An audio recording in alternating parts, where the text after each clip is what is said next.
And we are back. Episode 3 of the GMA podcast, Beyond the Fight, Gods of Martial Arts, a groundbreaking MMA promotion that seamlessly blends modern competition with ancient mixed martial arts traditions, while treating fighters as celebrities. Today we have a special guest with us who needs no introduction. Arnaud, TheGame, Lepont. Arnaud, how are you doing today? I'm doing amazing. Thank you, Zac, for having me on your podcast, and especially in this environment. It's amazing. I mean, like, we are in Lepont, right? I pronounce it right, and the setup is mind-blowing. I wish you can see that. It's incredible. So thank you for having me, and I'm super excited. A bit anxious, but I'm very excited. Let's do it. Let's start. Yeah, but let's stop for a second. This is your first time here at Lepont. First time. And it's there's a very different feeling here than most places that I've been in. In Vietnam and throughout Southeast Asia.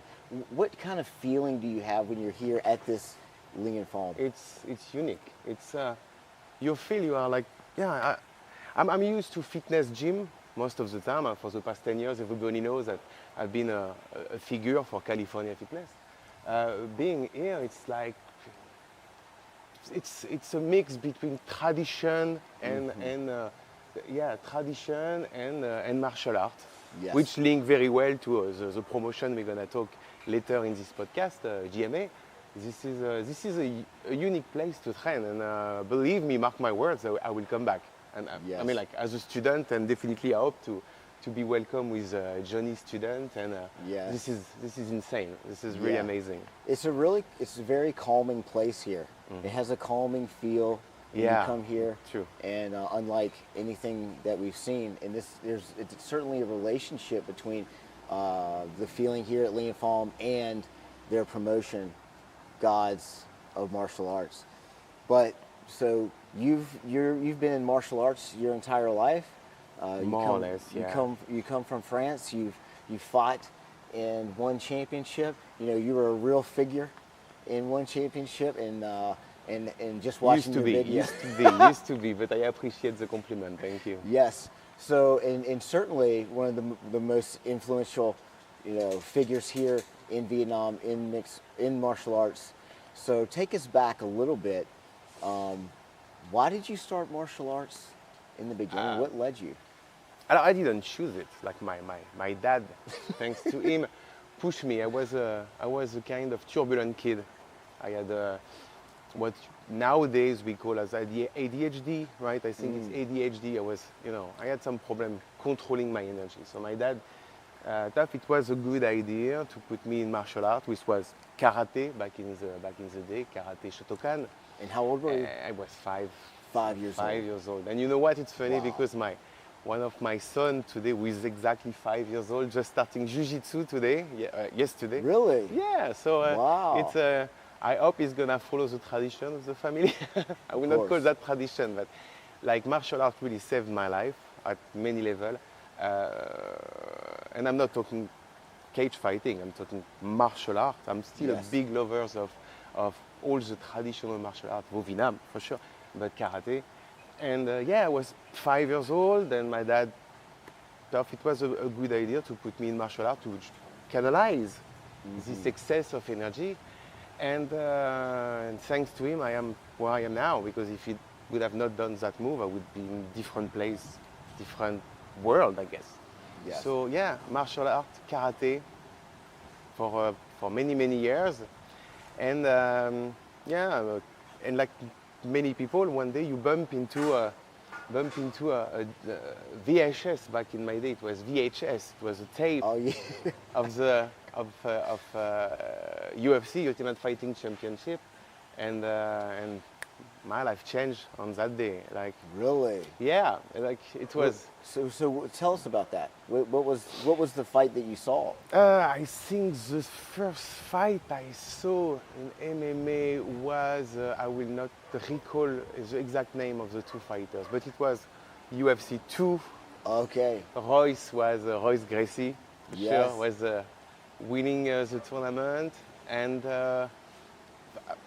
like many, it was a big slap in the face. It was like, oh, this is what true fighting is. I mean, and back in the day, I was raised in France, so wrestling, Zac, was not a big thing at all. It was like judo and karate. Judo. Voilà, that was. Yeah. I saw the podcast you did with Pierre, and and yeah, France back in the day was all about karate.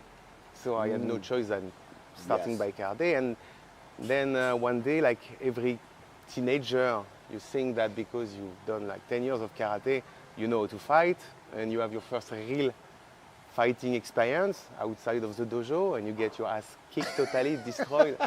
True story. And Wow. and you realize that there's something wrong, because what you've been taught for so many years, like it's the ultimate weapon, and you have this kind of guard with, like, you know, your right fist on your hips and stuff, and you believe it's working, which is, that's why I love martial art. I will always be a forever protector of martial art. I think it's something that has to be taught. Yes. But when it comes to efficiency, you have to pick what's best in each style, and that's Yeah. why wrestling is that important. Zac is a very well-known and famous wrestling coach in Saigon, and you have to get the best of the striking world. So you have to get Yes. like the Muay Thai mostly, because we know Muay Thai is efficient, and on the Absolutely. ground you have to get these BJJ skills that all together are gonna create MMA. That must have been a very life-changing moment, because To get my ass kicked. You did martial arts for how many years? Like what, 7, 10 years, right? How old were you in your first fight?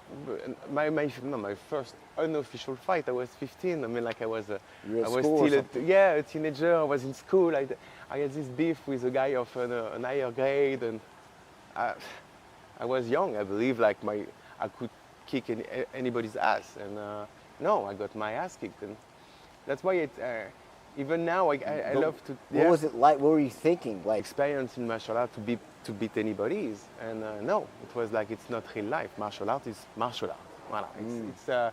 It's a tradition that will live forever, but it's not fighting. It's not fighting experience. It's not.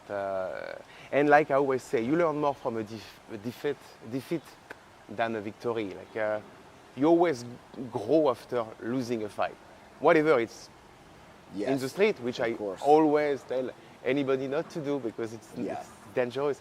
But I just put that as a comparison. Like everybody asks me, like, what was your biggest moment in your career? Blah blah blah. You had 17 pro fights, and it was not in victories. It was in defeat. Like the best, which we can call it, the best moment of my career was when Shinya Aoki. So Shinya, if you don't know, is a legend of our sport. Like literally destroyed me in a fight, and I think it was maybe the greatest moment of my career, because he taught me so much. Yes. It gets me, he humbled me, he made me realize that I had so much to learn, that I was not at his level, and if I want to be at his level, I have to work more and more, work smarter, and overall be a better martial artist and human being. Yes, absolutely. Interesting. So after karate, what are some of the other martial arts that you trained and studied after karate in France? Alors, in France, where I was living, there was just karate, which was the only martial arts you can learn. Then I had the chance to start learning Brazilian Jiu-Jitsu with Gaël Goedic, if he's watching us today live. So, hello Gaël, and thank you for everything you did for me. And I started to bring wrestling in my style. And so I was putting everything on the side. I had this karate striking background. I was doing jiu-jitsu with Gaël, and I was training wrestling with Diable Rouge, which is a famous team in France. But something missing, which is the connection between styles. I don't think you can train separately your style and believe that it's gonna work in a fight, which when you do in a fight, sooner or later, if you have the skills, you have to put them together, and nothing better than mixed martial art, MMA. Like finding a school where there is, you learn the transition between your style. I'm sure that a guy who is amazing in boxing or amazing in wrestling and amazing on the ground, if he don't work all together at the same time, it's not gonna work because you need this fluidity, you need this transition. Yes. Long story short, I don't even recall how it happened, but I think back in the days there was not so much internet. I must have opened a magazine. I guess it was a magazine in France. It was called Fight Sport or Karate Bushido. Yes. By Fred, Sam Fred, and I found this gym dojo. I mean, like in Paris, and and at that time I was a bank accountant, which is like it's not working well together, cage fighter and bank accountant. And I went to this gym called Free Fight Academy Paris, run by Mathieu Nicourt, the Warrior. And very fast he took me under his wings. Yes. Very fast. It was, I don't know, maybe he saw some things that I didn't saw myself. Mm-hmm. It just, he really made me feel that he had more belief in me than I have in myself. And when someone believes in you and push you to be better, usually you succeed. So very fast, I think after 1 year training with them, training with that team, he, one day he said, like, I think you should give it a try. So I put you in the national championship of Pancrase in France, and let's see. I mean, like, and I won the national. And this was primarily in MMA. It was Pancrase, because in France back in the day, MMA was illegal. Okay. Like it used to be here in Vietnam, and thanks God, yes. We all realize how important this sport could be. I mean, like for our athletes, our Vietnamese athletes. And in general, like for the business, because the business is growing exponentially. It's amazing at the moment. And we're going to talk about GMA later about that, because it's crazy how fast it went from a sport that was banned here to what you are doing here with your team, which is insane. I mean, like, it's amazing. Like I did this national championship for French championship. And how old were you at the time? 2005, I was 25 years old back in the day. I was already an old man for the business nowadays. Like, if now you're 25 or 30 and you say I want to start a pro career, I would be like, let's reconsider, let's talk about it. But back in the day, being 25 and starting fighting or practicing, because back in 2005, I was not planning to leave my career as a bank accountant and become pro.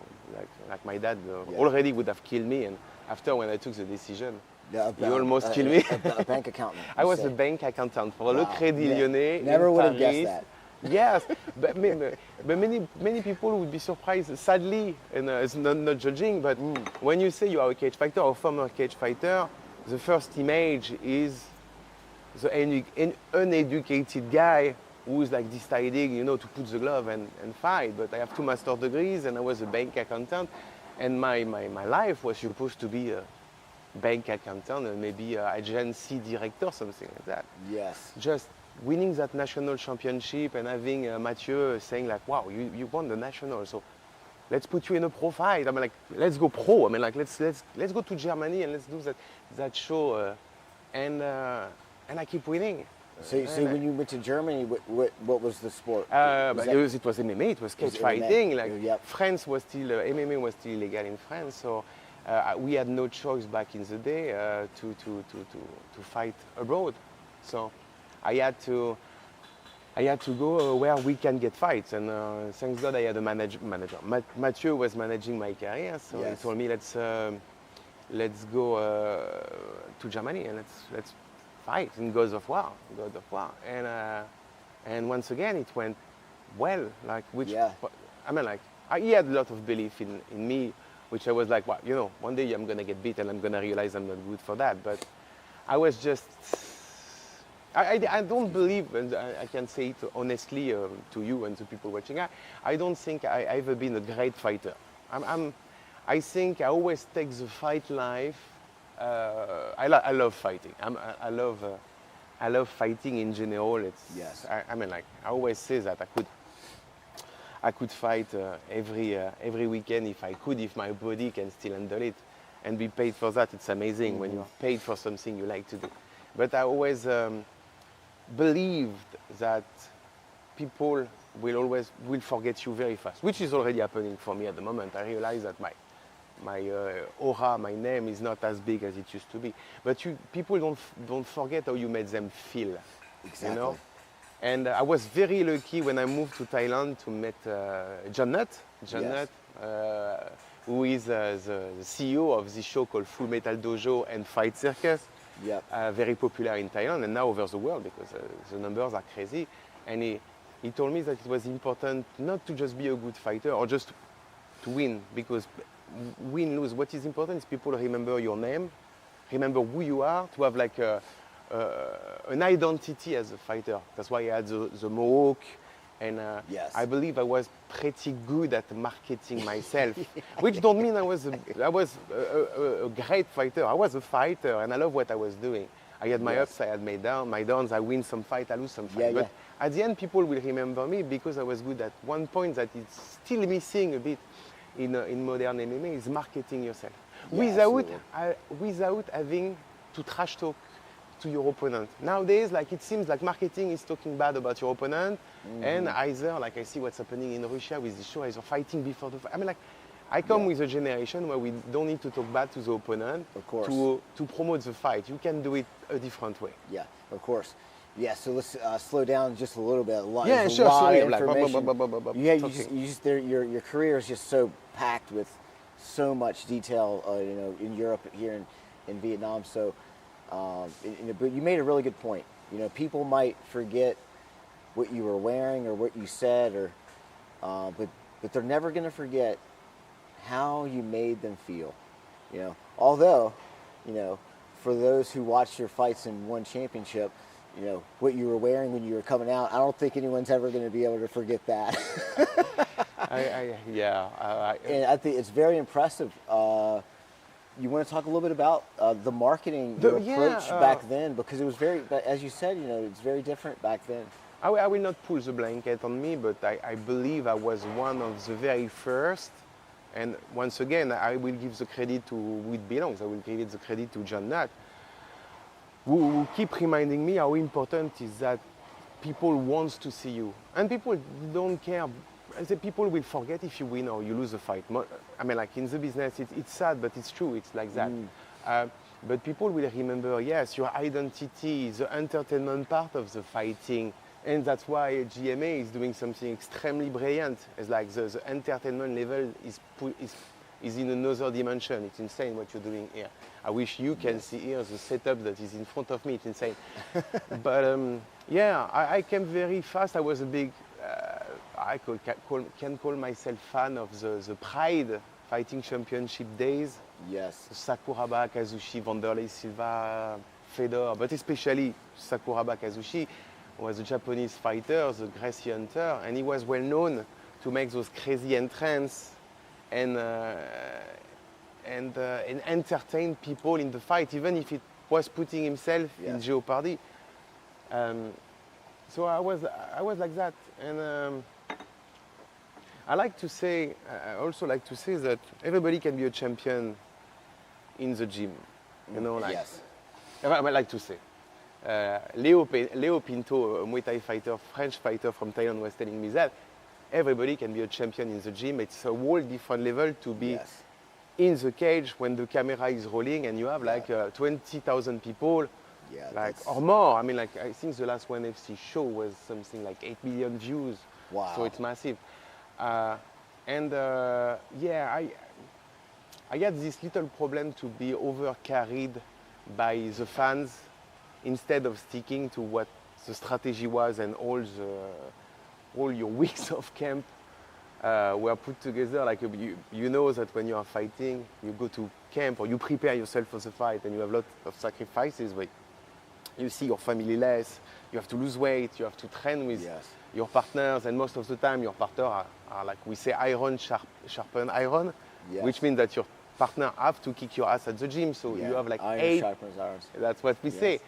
And that's 8 long weeks. So when you go in the cage, for sure you want to give your 100% and show the fan how good you are. But sometimes in my brain there was something that was triggering, and I was like, who cares? At the end, like you want the fans to cheer, you want people to scream, you want people to say like, what the fuck is that guy? Sorry for my language. And sometimes I was just throwing the strategy away And Yeah. so after the fight, like how many times I came back to the lockers and almost crying and saying like, why you did that? Like standing with Boku when I fought Kotetsu Boku, the former 1FC champ. Yeah. The strategy was not to keep it standing with him. And you know, first minute goes and I catch him with an overhand and I see the blood. I'm like, oh, you can stand with Boku. And the fans are cheering.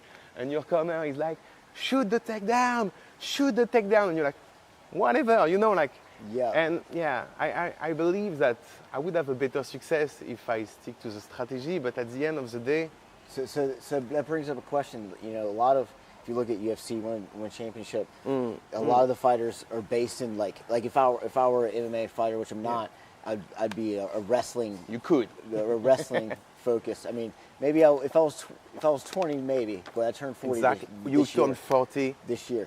So okay. it's like, but you know, I would be like a wrestling-based MMA fighter. Some people are striking-based. Some people are Muay Thai. What would you say your main martial art is?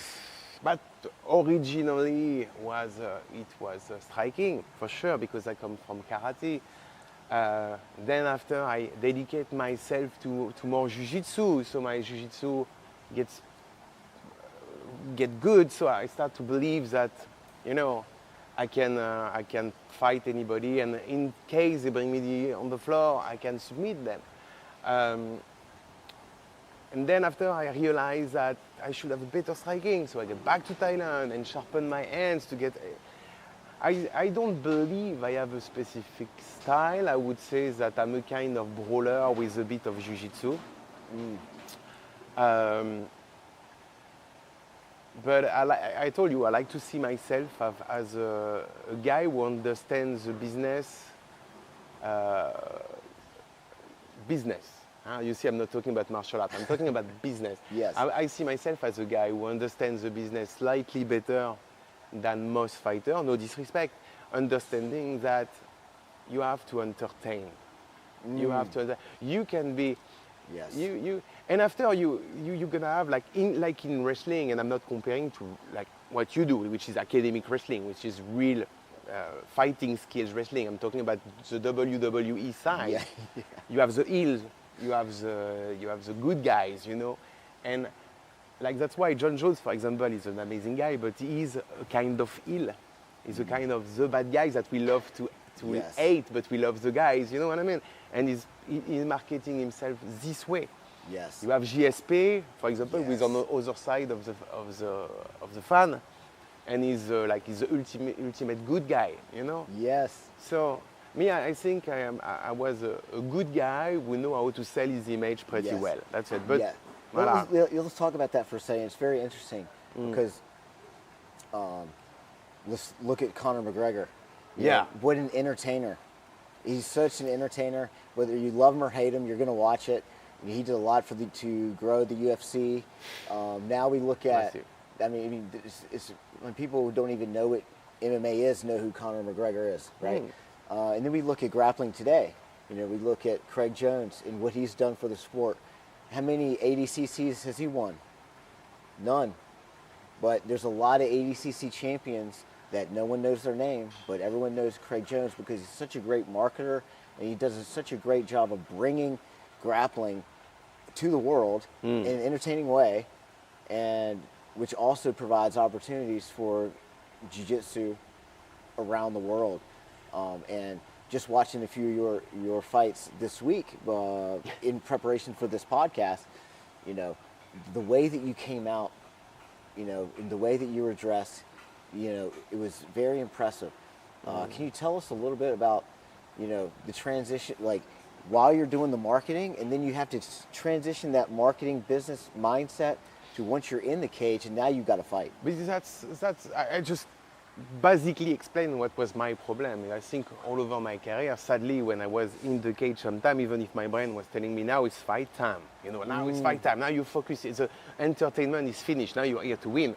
And sometimes my brain was not responsive, and I was hearing the worst part, the best and the worst part of my career is when I had the chance to fight Shinyaoki. I just beat one of his best students like 6 months earlier. It was Bayan Choi. Yes. I beat Bayan Choi, and voilà, like the you know, the euphoria of the win, you're over, the egos popping. You say, oh, I just win like a huge fight in one championship. I'm the future big star.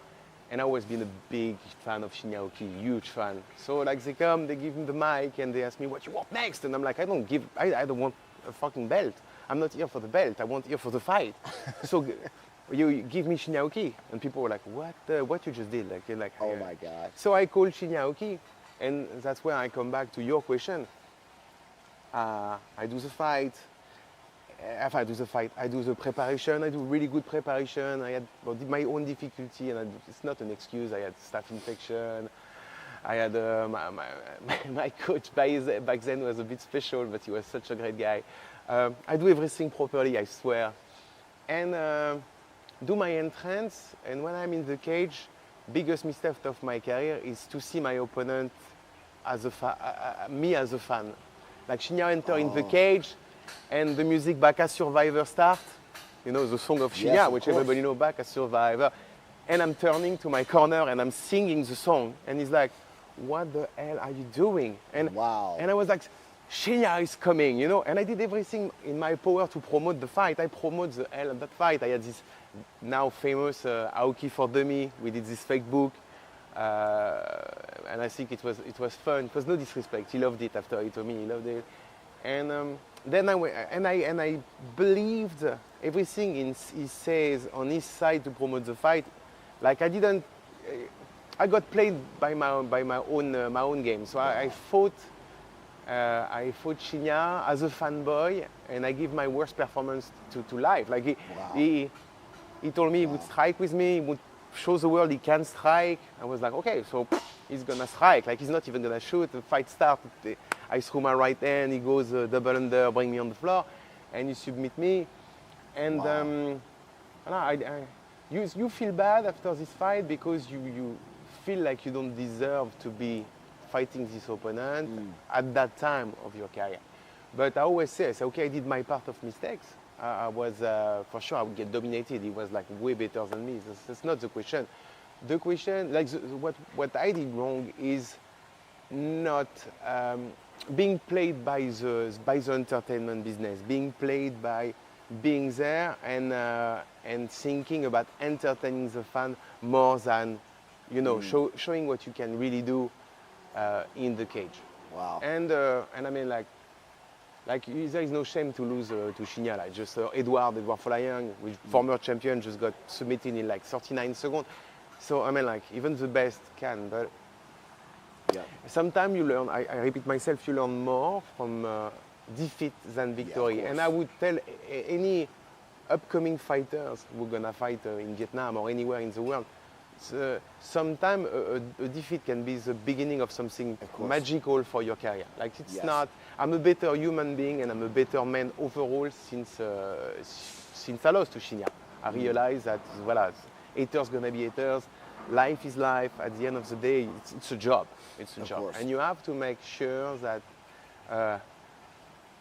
outside of the fight business, you have also life. I'm a father. I'm a husband. I'm a proud father of two gorgeous angels. So I mean, like, fight is fight. Like, life is life.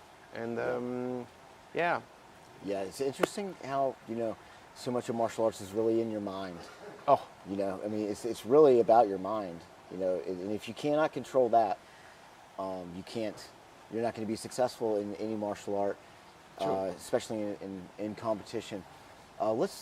Let's now transition a little bit about... And just before you finish, and I love what you just said, that's true, because, I mean, like, you are a trainer, you are a grappling instructor.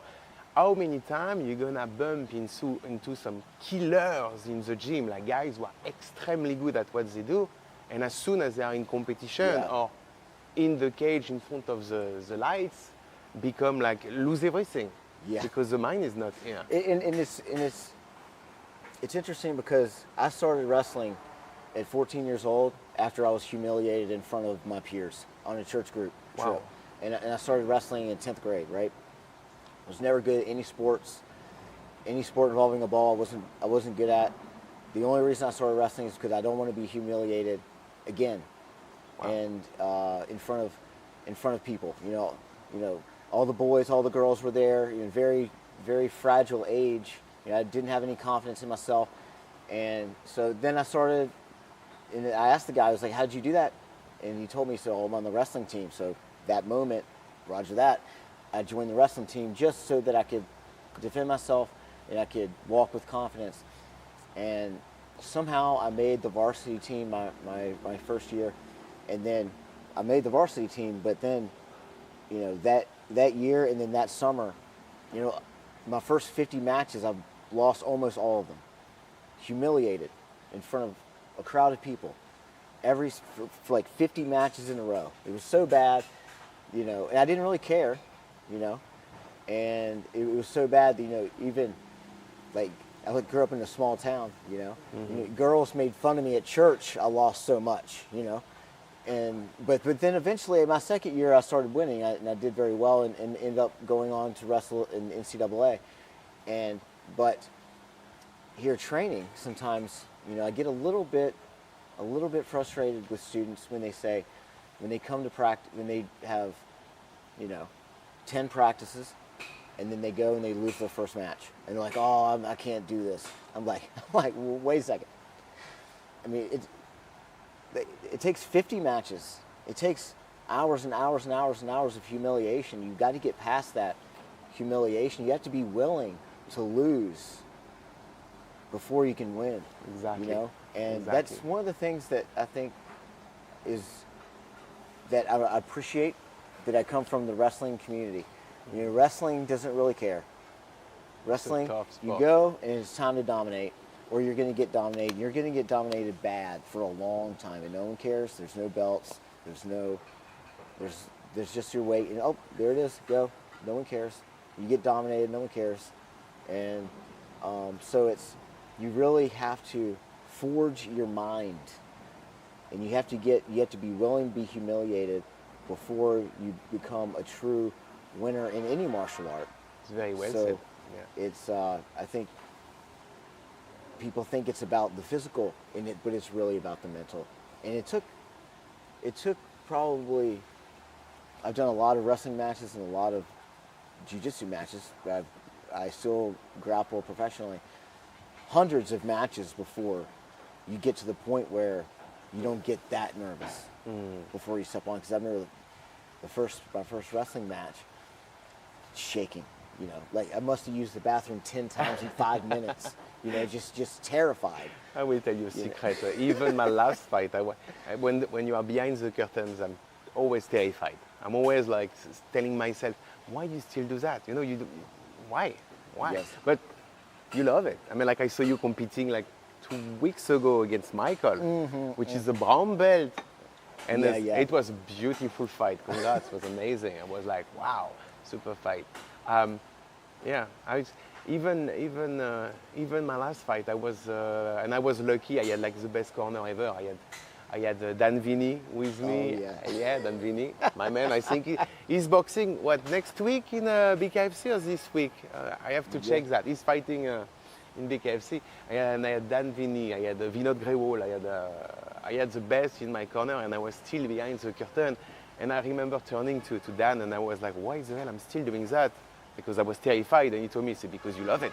And everything go down, the music starts, and as soon as we say the best moment of life are when you cross this fear. When you go over the fear, you have the best moment of life, even if it's in defeat or in victory. At the end, it's some stuff that in 50 years, when we will be old men, you're going to have this smile on your deathbed saying, I did that shit, that very few people do. So, yes. Absolutely. Like you lost your first 15 match in wrestling, and now you are this successful professional grappler. So I mean, like sometimes it's not very important. You have to hang in there, and defeat is part of the process of being better. So it's about yourself. Yeah. It's about yourself and overcoming those challenges, right? Exactly. So now let's.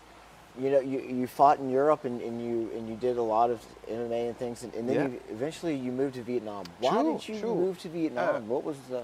Originally, long story short, I was in Thailand, and I realized that the market, if we can call it like that, the business of martial art was a bit saturated, and we know why, because the Muay Thai industry is that big in Thailand. I had a friend who had a concept gym in Vietnam, and he asked me if I would like do the same, but maybe in Hanoi. So I opened my gym in Hanoi, give it a try, but the public was not yet ready for the concept of cage fighting. And I understand, because when you see a cage, when you see the way we train, it's like back in the days. So I go back 2009, 2010. It was still like a dog fight, and the image was not beautiful. It was not socially acceptable. So it took a bit of time. So the gym didn't properly work. So I have to find a way to work, and I went to Thailand at first, and that's how I met John Nutt. And John Nutt technically put some food on my table, and he said like, you were a good cage fighter, why you don't fight again? You can make money and live in Thailand. And that's what I did. He built this incredible show back in the day called Dare Fighting Championship, which is I would say it's a bit on the same concept of GMA, because they want to do something so different that it's never seen before. Yes. So our GMA more on the part traditional martial art and this kind of kickboxer movie vibes. But their fighting championship was more on the underground. If you've seen that movie, Never Back Down. I was looking for Never Back Down. There is a movie, Never Back Down, on the MMA. And he was trying to recreate that, like a cage in the middle of a nightclub. People smoking by the side of the cage and drinking beer. And you have to cross the crowd to go inside. It was insane. And it was $1 million tournament for the winner. So like for sure I would do that. I mean, like, who would not go in the cage for $1 million? And I got a couple of fights with them, and I win. And I overheard that the business was not going that well. Yes. And the show maybe would never, like the $1 million would maybe never happen. And I believe sometimes I believe I'm a lucky son of a bee. On the day I fought for it was quarter-final or semi-final. I fought, sorry, I forget his name. No, it's not gonna come back, but I was in the semi-final, and it was at that time, it was a big fight. It was a big fight. It was the MMA fight of Thailand. Yes. I did my part. I entertained the crowd. We can find the fight on internet, go like walk, get that fight. On the brink of defeat, I win the fight. I was lucky that day, the guy was really good. I win the fight, but in the crowd that day, there was Eps.3, who was the CEO of One Championship. Yes. And right after the show, he came and he said, I want you, I sign you, man. I fight for one. And why you would fight there for like this amount of money if you go one stadium, TV deal, blah blah blah. Come before Chatri Sotioton took the position of CEO, and and this is his story. After that, I was like, I'm gonna gamble to get $1 million when I can eventually fight on the biggest stage of all in Asia. Yes. And went there, and in Malaysia I fight Choi. And so to come back to your question, why come back to Vietnam? It's because first I had a son who was half Vietnamese, so I would prefer to be by his side than being on the road forever again. Of course. So I'm a daddy before being a fighter, so I took the decision to move back to Vietnam and try my luck. And I've been very lucky because a couple of months after coming back to Vietnam, the brand California Fitness decided to sign me on an exclusive deal with them. Lucky me. And secretly telling me that the target was very soon to open the first UFC gym of Asia, because there was no UFC gym back then. Yep. And giving me the project to expand the brand and make it successful. And I was a bit speechless when I got the information. I was like, okay, for sure, let's do it. Why? Yeah. I mean, like, so it shows that it's important to be a good fighter, but also have skills when it comes to marketing, management, and you cannot just be a fighter and not think of the after one. What you're gonna do after your career? And voilà. So I was very lucky to work for California and have this experience. And 10 years already. 10 years. Yeah, Time 10 years. flies. 10 years of California fitness, more of Vietnam, but and you've been in just Vietnam for about 12 years? Back to back now. It's like, it's back to back more than 10. That's 11. But I was in Hanoi first, though. Yeah. So you have,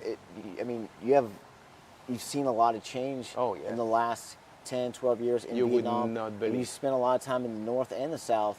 Can you tell us a little bit about overall what has changed in martial arts in Vietnam in the last decade and the differences you see in the north and south? I don't. I will not talk about the difference between the north and the south because there's not so much difference when it comes to the martial arts scene.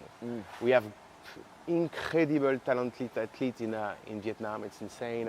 I could name many, but I'm thinking of Son, the wrestler. In middle of Vietnam, there is like the Gracie Barra Da Nang. I think they have now a married couple, black belts together, terrific athlete, incredible. We have the potential. I mean, like in Vietnam, that can be, and we discussed just a bit before the show together back, and we share that vision of Vietnam becoming the center of Asia when it comes to martial art and MMA overall. But the biggest changes I see in Vietnam for the past 10 years, it's a diversification of the martial art. When I arrived, there was just Vietnam. Yes. Voilà, and I was coming with. We always had a very, very good striker and very, very good wrestler in Vietnam. Like Muay Thai, we have some incredible athletes. Wrestling too. We had the implantation of the Jiu-Jitsu for the past 10 years and the exponential. It's incredible how many people decide to learn grappling or no-gi or grappling and Brazilian Jiu-Jitsu. I will shout out to my team and my friends in the north, Ronin BJJ, managed by Lepont, a black belt. I am the lineage professor there.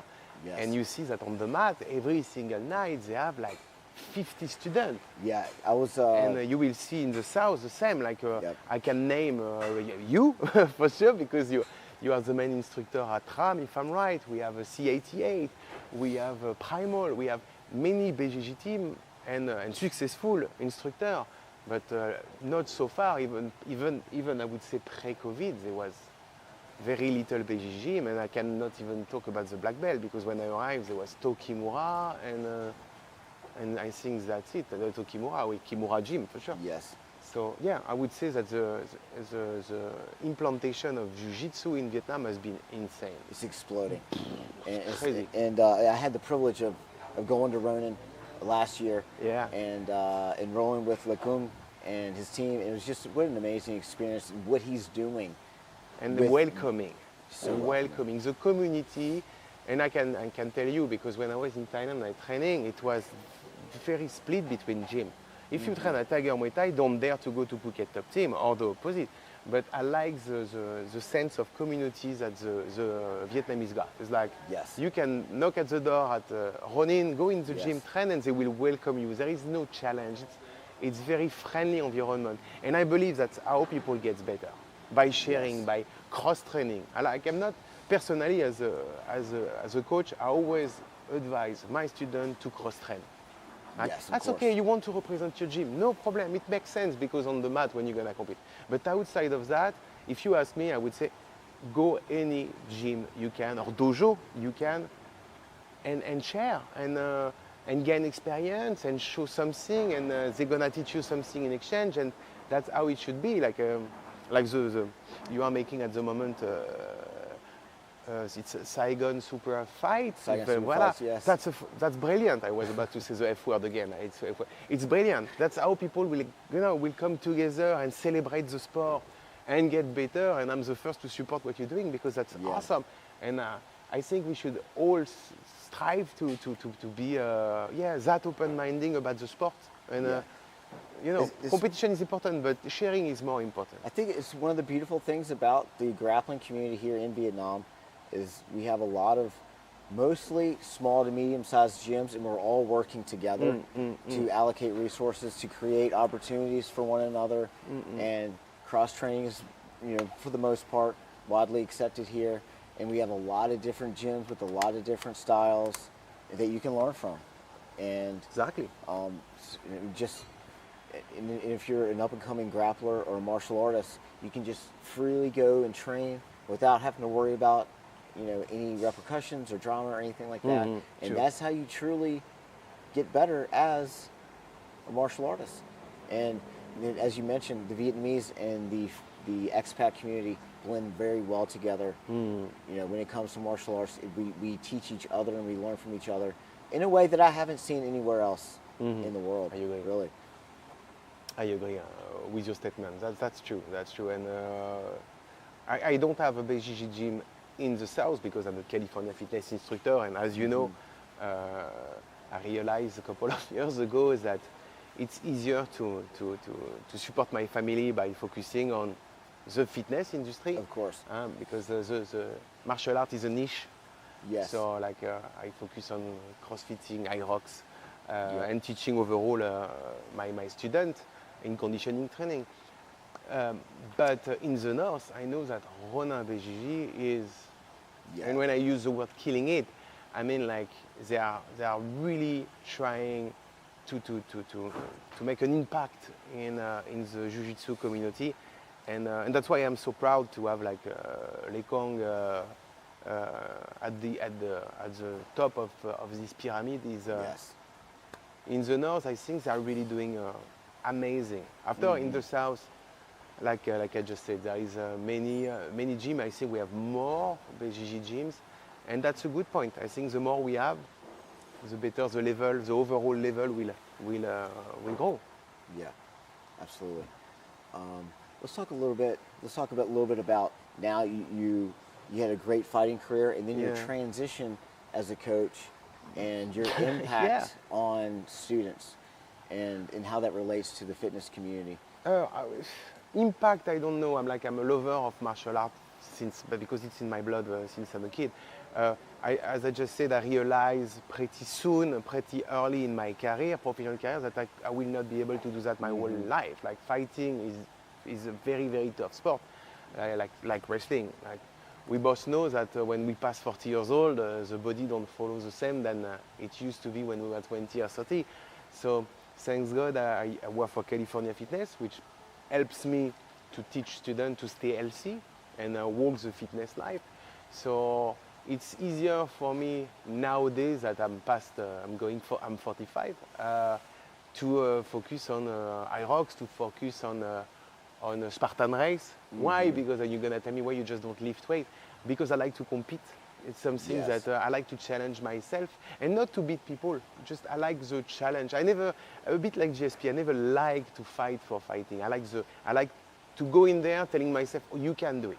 You can. You have enough courage to step in the cage and do it. Whatever's gonna happen, it's like win, lose, injure yourself is not important. But I like the fact of proving myself that I'm wrong. Like, you're too old. Like my wife would say, you're too old. You're done with that. She already stopped me from stepping one last time in the cage. So at least I can do some IROX, I can do some Spartan, and I have this kind of of feeling of trying to challenge myself, of finishing, making a good performance. I'm very lucky that at the first two PFT IROX in Vietnam, I finished first on the 2-1. I was I'm in the middle-aged man, but I'm still my fitness condition is still okay. And the last Spartan race in Thailand, I did it was in Phuket, and I did the first of my age group. So I was like, voilà, for 45 years old man, I'm still good. But it's challenging yourself. It's just about trying to not stay at the top, but to still win. Of course. You know what I mean? We are not getting any younger. So if I can enroll myself in those events, knowing I'm not gonna finish with a broken arm or stitches, or You know, it's I still have the tingles, the fun effect of the fight without the danger of coming back home with some problem, neurologic problem. So So doing fitness with my student, and I love it because I can spread. I'm passionate about staying healthy and trying to be a better human being. And when I say human being, no, like physically wise. Yeah. So absolutely. love it. I don't know how long I will be able to do that because time is ticking. But it goes by so fast. Yes. We know. But you're so lucky you don't look 40, so it's okay. Thanks. Well, I was talking about that. I'm 40. I got another 6 months of being 39. But okay, so now you have a lot of experience with a lot of different promotions and things like that. I do. And so I really want to get, as we get toward the end of our show today, a little bit of perspective on what you see as the future of MMA and what it means for the fighter. For example, you have one championship, you fought in some promotions in Thailand, some promotions in Europe, and now we have a new promotion, Gods of Martial Arts, that in a very unique way celebrates the fighter, promotes the fighter, and really respects ancient martial arts traditions. What do we need? What do you see the future of MMA? Because MMA is relatively new. It's maybe 30 years old, on the global scene. What do you think the MMA scene needs moving forward? We just discussed about it right before the show and all week leading to that podcast. I think you and your team are doing the right move. Like personally, and I will not offend any federation, and I'm very lucky to sometimes support the VMMAF, the Federation of Vietnam. You were the first wrestling coach, and I help with the MMA. They have a show called Lion Championship, and they are doing very well. But I really do like what GMA is doing on the entertainment and marketing point of view. Like I was lucky enough to see the show in Otiam, and I personally watched too many MMA fights in my life. Like maybe 1,000. I watch 1,000 fights. And at the end of the day, even now when I watch the UFC, sometimes I just play with my phone and I just wait till the big part, But watching and being part of this experience, the GMA show, is unique because I watched your podcast with Pierre last week, and he was comparing. He was saying, "Oh, it's like Bloodsport." No, Pierre, it looks like Kickboxer, the movie. It's exactly like that. You have the setup, you have the banner, you have the rope, and it's something to witness with your own eyes live. I think you have to be there live. Like the next show is on It's April 19th. April 19th. Here at Lepont. I'm definitely gonna be there. I already put it in my schedule. And I come back to my point. We watch too many MMA shows. We need something fresh. We need something different, without denaturing the origin of martial art. I love what you are doing because you are bringing a bit of tradition in a sport which is a brand new sport, but it feels like that. It's a kind of hybrid vibes between a traditional sport and this new exciting fight that is cage fighting. Yes. So you do it in this hybrid ring and cage. I like the way you market the athlete. I like the way I like the banner.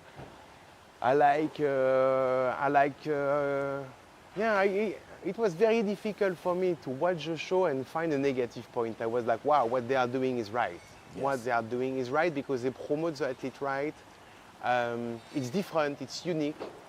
And Johnny, you and your team are doing something that is fresh. Yes. And we need that in the martial art world. Yeah, it's amazing. It's a truly magical experience. Yeah.